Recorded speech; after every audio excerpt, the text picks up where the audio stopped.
Kala ko may tumatawag sa akin.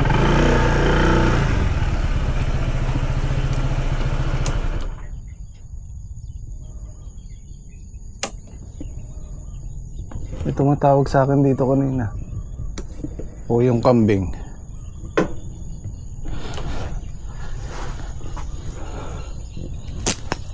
Good morning.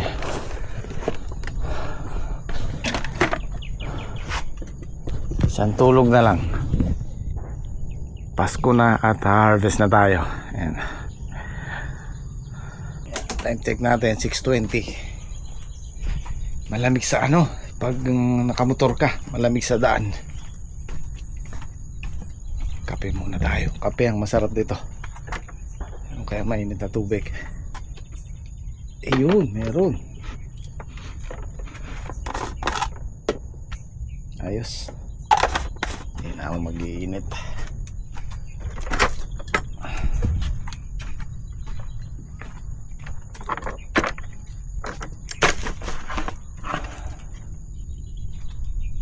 Kung nga pala guys, pagka bibili kayo ng solar pang bukid, pang farm pa o pang kubo, kayong bibili nito. Bibili nyo yung bulb type. Ito kasi pang labas, pang outdoor. Yung halimbawa sa bakod o sa perimeter ng kubo, pwede. Pero sa loob, nakakasilaw to, masyadong maliwanag. Yung bulb type ang bilhin nyo. Yung kagaya nyan. Meron akong, hindi ko pa nalulusong, meron akong bagong dalawa, mas malaki dyan, maliwanag. Mas hindi siya masakit sa mata pagka nasa kubo ka, paggabi.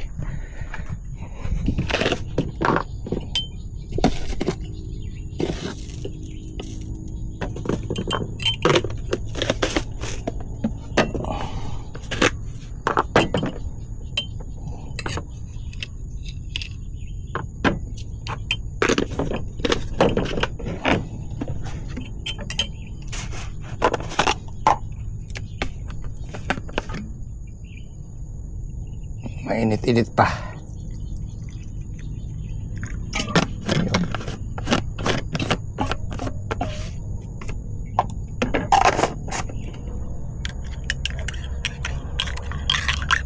Dark coffee.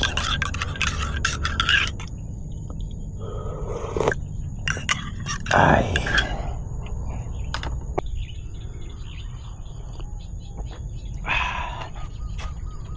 Sarap magkape sa gitna ng ampalayahan.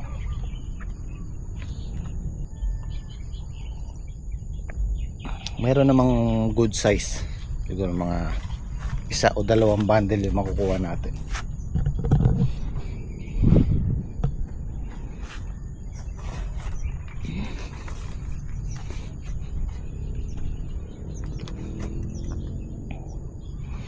Yan na sila oh. Sa loob ng 1 linggo hanggang 2 weeks magpapang-abot na sa gitna yan.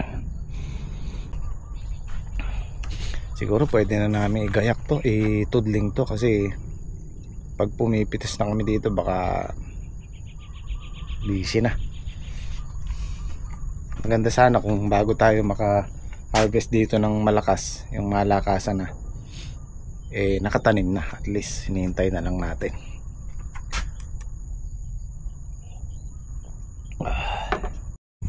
Ito, napatubigan na to ng ng higit kalahati hanggang dito sa dalawa. Tatlong span na lang. Ito, kung mapapansin nyo yung damo guys, yan, tuyo na yan. Kayang-kaya na ng tractor yan.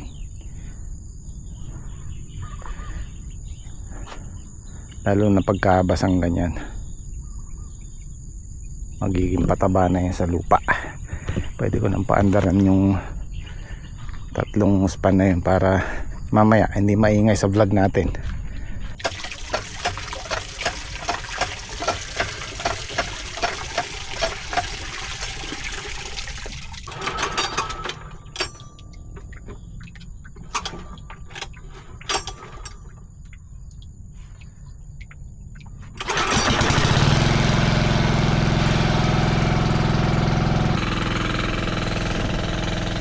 Para pag inararo natin malambot.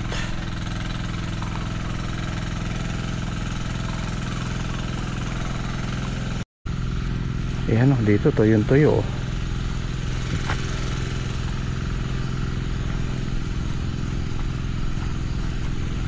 Yan, isang dahilan po yan kung bakit hindi tinutubuan ng damo yung ganyan. Yan, ito kasi lagi naming naapakan pag pumipitas. Meron man damo konti lang. Nakukompress siya, napipit-pit. Kumbaga siksik yung lupa. So nahihirapan tumubo yung damo. Di kagaya nito, basain mo lang to, mga ilang araw lang tutubuan na ng damo yan. Yan po yung dahilan kung bakit binubungkal natin ang lupa bago magtanim. Kailangan maluwag yung lupa para madali silang tumubo. Mas pino, mas maganda.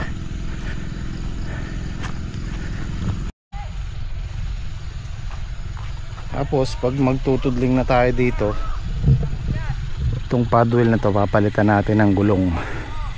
Kasi malapad yan para hindi tumama sa poste ng kawayan. Kailangan maano lang, makitid lang. Yan, hanggang dito lang yung gulong nun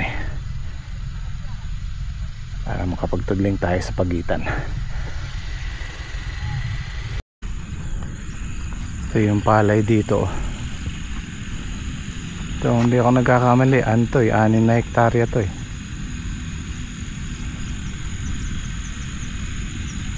Kila paring padi din, sa boss ni paring padi. Kaya itong daan na to nabuksan namin dahil meron silang bagong nag-arkila dito.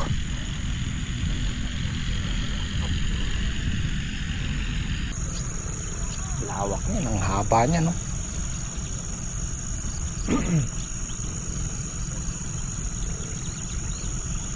Bali, 3 ganito yan. 3 ganito kahaba, kalaki. Ito kasi 2 hectares dalawa to.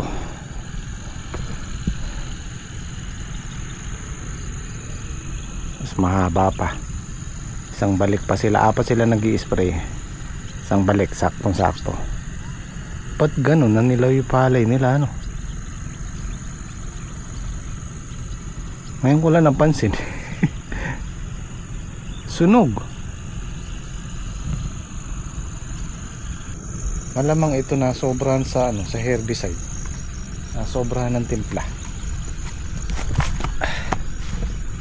So kami po pagka merong kaming ginagamit na gamot, merong mga instruction yun Medyo hindi namin sinusundan yun. Tumatabang kami ng konti, binabawasan namin ng bagya. Although yun ang recommended, pero di balin tumabang ka ng konti. Yan ang bilis ng tubig Halos taon-taon po meron kaming tanim na ampalaya pagdating ng December. Tapos January harvest. Kasi yun yung time na baka sakaling sumingit sa presyo. Pero sa ngayon yung presyo ng ampalaya galing siya sa 180. Ngayon nasa na lang siya, 45-50 per kilo. Naalala ko nung nagtanim kami sa San Carlos, yung lumang farm 2. Meron kaming tanim na November, tapos December nag-harvest kami. Bagsak ang presyo, 20 pesos per kilo. Pagpasok ng January, biglang taas ng presyo, nag 70-80. Kaya tumama kami kaya lang 3 lata lang yun. Kaya itong buwan na to talagang paningit. Yung okasyon na to, December, yung Pasko tsaka yung bagong taon, bagsak ang presyo niyan kasi nga walang maghahanda ng walang bibili ng ampalaya pagka Pasko at bagong taon. Pero yung January, posible, malaki yung chance natin. Kasi nga yung January, February, yung hanging amihan, mahirap alagaan ng ampalaya. Kasi ang ampalaya pantag-araw yan Gusto niyan na mainit. Tapos sumisingit tayo sa tagbagyo. Yun po yung chance natin para maka tumama sa presyo, sa magandang presyo. Morning, good morning po. Kami po ay magluluto po ng bulaklak ng kalabasa. Shoutout nga pala kay Jan Siriaco. Shoutout po. ay may healthy.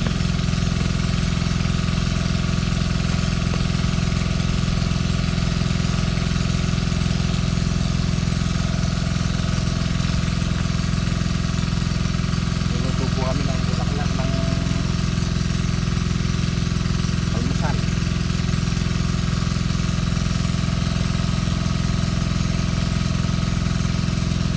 Masarap sa umaga.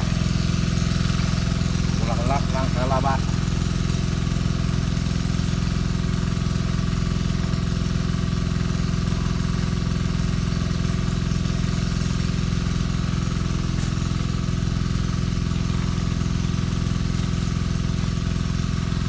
Marami ng bunga ng kalabasa.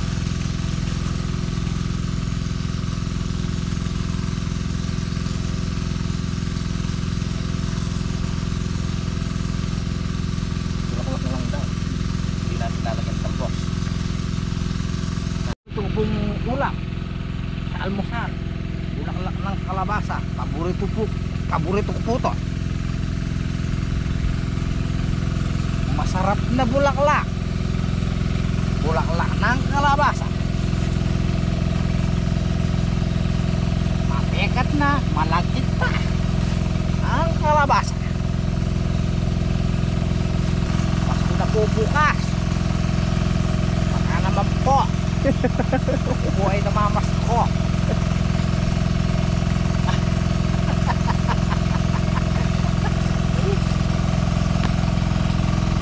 Sabi sa inyo, marunong makumpas ko na. Magpas.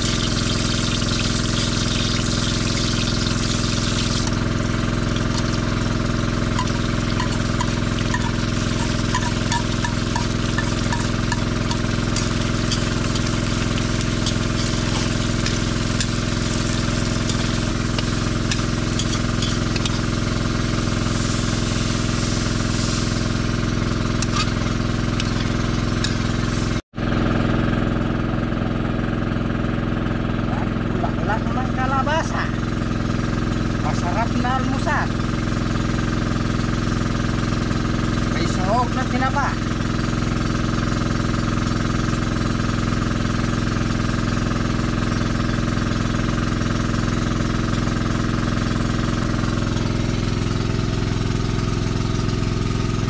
May sahog pong tinapa rin. Tinapa.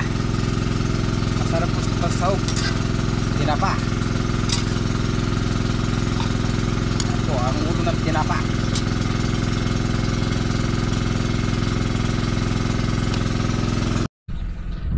Isang ikot pa siguro para madurog lalo. Mabilis lang naman anahin to.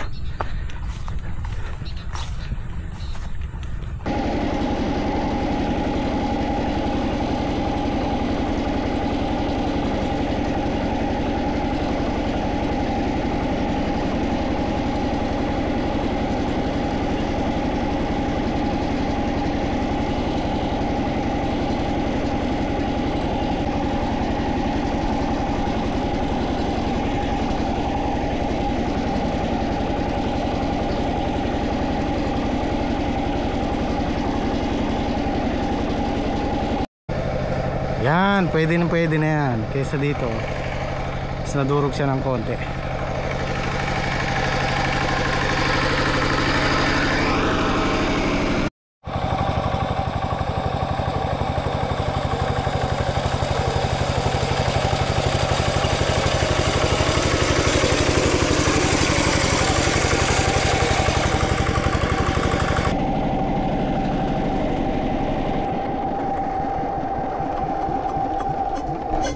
Yan, ang ganda oh. Pwede na to. Oh.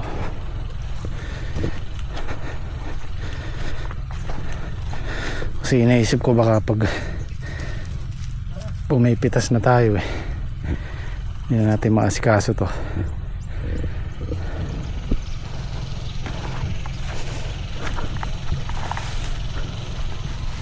Yan, mawaalisin lang natin yung mga ganito, mga buo-buo na to.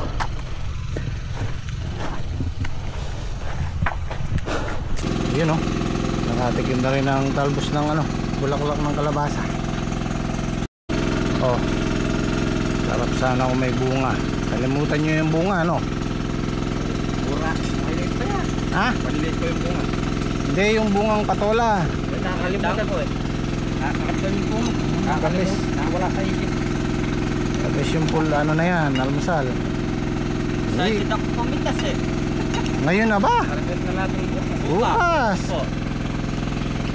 Excited po ako, hindi ako makatulog Nasarap ang tulog. Napuyat, tapos nakatulog, di makagising. Ako lasing ko, gising na ako. Dalawa yung dito natin bukas. Hindi. Hindi ang palaya. Sa atin namin ng kalabasa. Saka sa Ampalaya. Asang palaya.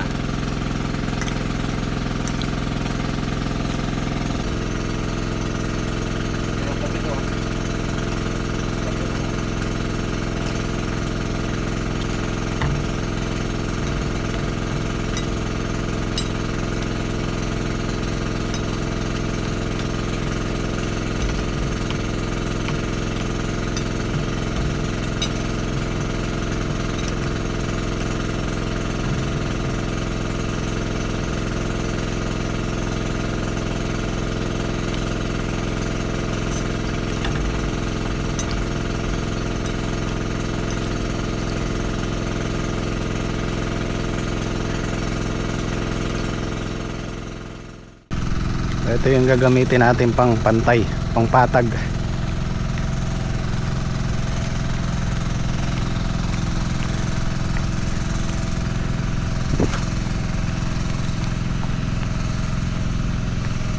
Yan. Aswe. Kala ko mahaba siya.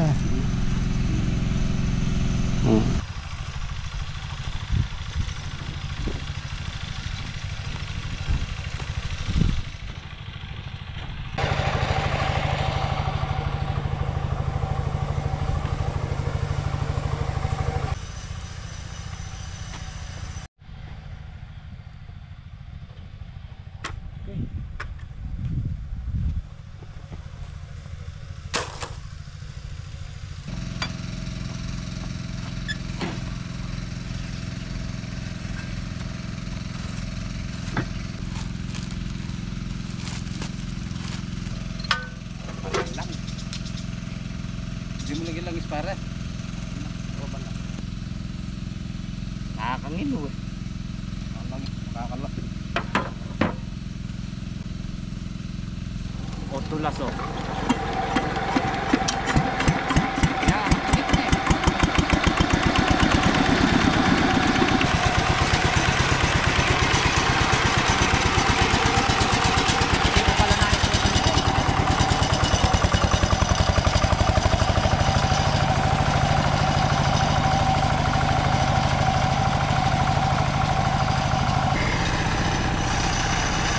Pwede na oh.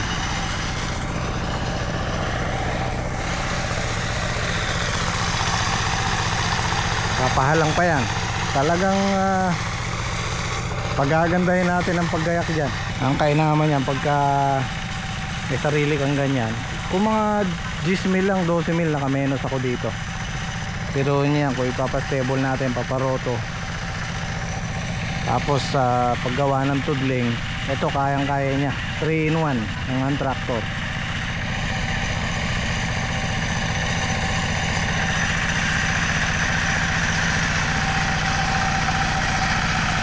Oh, ang ganda. Ang kainaman kasi niyan, pagka halimbawa meron tayong sariling ganyan, magagawa mo yung gusto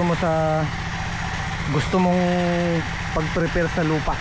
Magagawa mo yung kung gaano kapino yung gusto mo. Hindi kagaya sa magbabayad ka, limitado. Dito magtaga ka lang, talagang makukuha mo yung gusto mo, yung gusto mong pino, gusto mong tudling kung paano gagawin. Sana tumama tayo sa ampalaya para yan ang ipupundar ko, at saka yung pang ano, yung pang tudling mismo talaga paggawa ng kama. Kasi kung magpupundar ka nito, aabot to ng ano eh, ito 35 hanggang 40 yung transmission, at saka 50, 60, mga 100 meron kanyan, 80 mil hanggang 100 meron kanyan. Tapos yung pantudling, yung bed maker 50, 60, 150. Unti-unti lang, nangangarap lang ako sana makuha natin balang araw. Kasi kung susumahin sa loob ng isang taon, makakatatlong crop tayo, tatlong gamit na ganyan. Imagine niyo yung iuupa natin sa tractor, stable, roto, pantudling, diba? Sa isang gayakan 10,000, may pinakamababa yung 10,000, sa loob ng isang taon, 3 beses, diba? So napakalaking pakinabang yan. Yan, okay na. Ito naman sa kabila.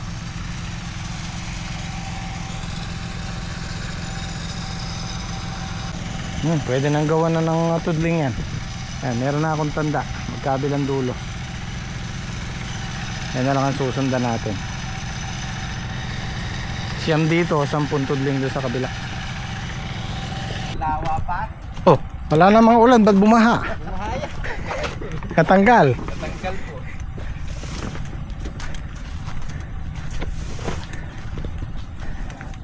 Binaha ang kubo.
Yan, finally natuloy din ang pesa. 1 linggo yata, 2 linggo yata ang pinaplano, ngayon lang natuloy. 3 linggo yan. 3 linggo ba? Mo order, walang nakakukuha. Nilista yung order, kaya lang di nabibili.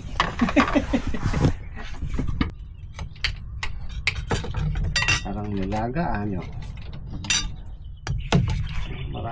Marami repolyo, masarap.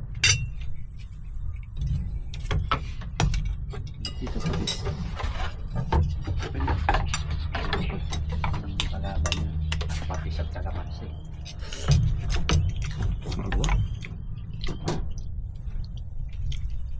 Total, dito na rin, hindi na ako magpapatis. Dito na rin tayo magpapasko, ano na kayong, dito na tayo magluto. Bukas, pitas eh. Order po kami ano to, pata. Crispy, pata, prito. Opo. Oh. Total, pasasalamat na rin natin. Pipitas na eh. Tapos Tapos mag-day off na lang kayo 26. Sigurado lasing kayo ng... Yeah. Ha? Hindi kami lalasing. Hindi ba? Ano na kami mag-day off yan? 31. Oh, 31 na lang. kayo bahala. 31 tsaka 1 ano. Oo. Ayan.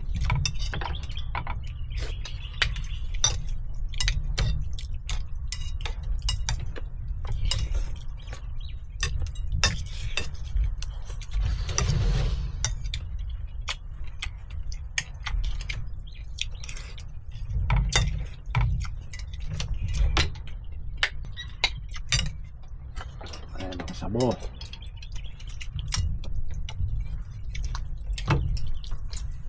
Ay, nalaglag.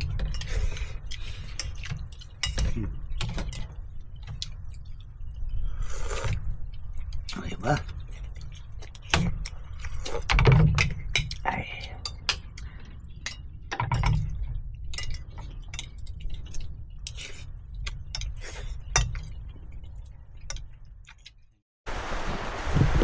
Ay, tama-tama. Madidiligan yung ampalaya tsaka yung ano. Ginagayak natin lupa.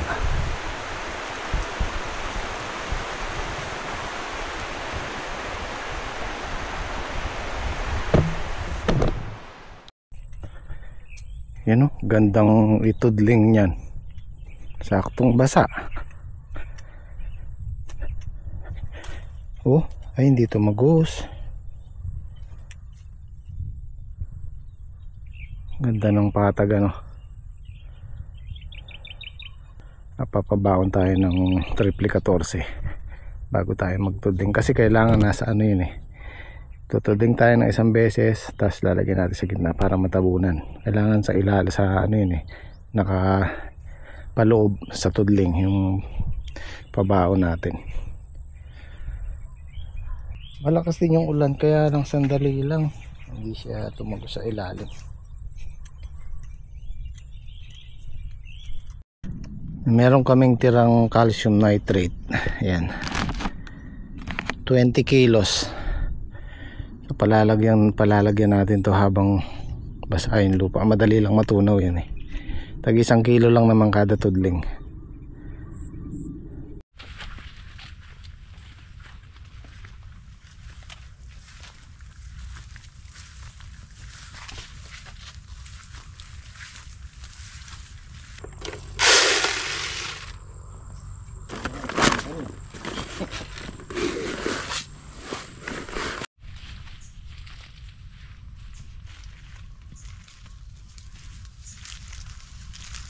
Guys, lalagyan po namin calcium din ang sili namin.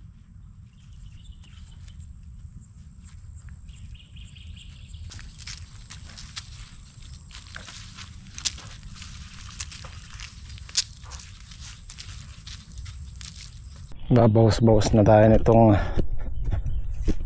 ukaway, maikalat na dun.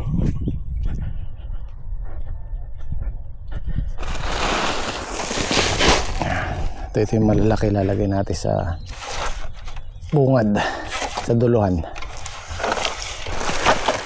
Ayan. Solid to ha. Solid.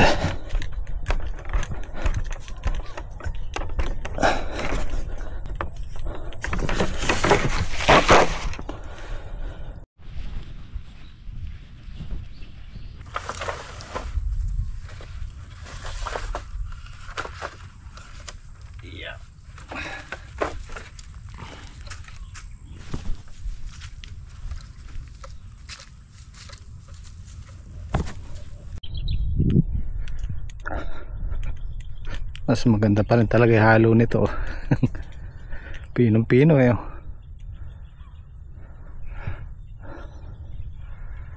Ayos. Makabili na lang ng ano, alambre at pataba bukas. Konti lang na may harvestin natin eh. No, before lunch tapos na yun. Oh, kape muna tayo bago tayo umuwi. Kaya nag-send si Parembong ng ano, shoutout kay Parembong. Yun o. Oh, tingnan nyo. Ay, talong. Talong yan pare. Oo, talong pare na may kuntil. Talong na may kunti. Anong variety daw to, Trek? Pare, ano ba tayo? Balo variety. Hindi nila alam pare kung anong variety eh. Shoutout kay Parimbong. Parimbon, Merry Christmas. Ang lupit ng talong na yan. Ay, sabi ko pa naman, bibili ko ng pataba at alambre bukas. Pasko pala bukas. Excited. Di bale, pagkaraan na lang ng okasyon. At least nakaporma na, nakagayak na. Pasko na. Merry Christmas sa inyong lahat. Merry Christmas po sa lahat ng tumatangkilik sa Jimmy Speaks TV. Yan, umaambo na naman. So pamaya may uwi na kami para makapagpahinga bukas. Marami tayong pipitasin eh. 3 bundle. Okay guys, kita-kita tayo bukas. Maraming salamat. Abangan po natin kung makakailan tayo bukas. So agent,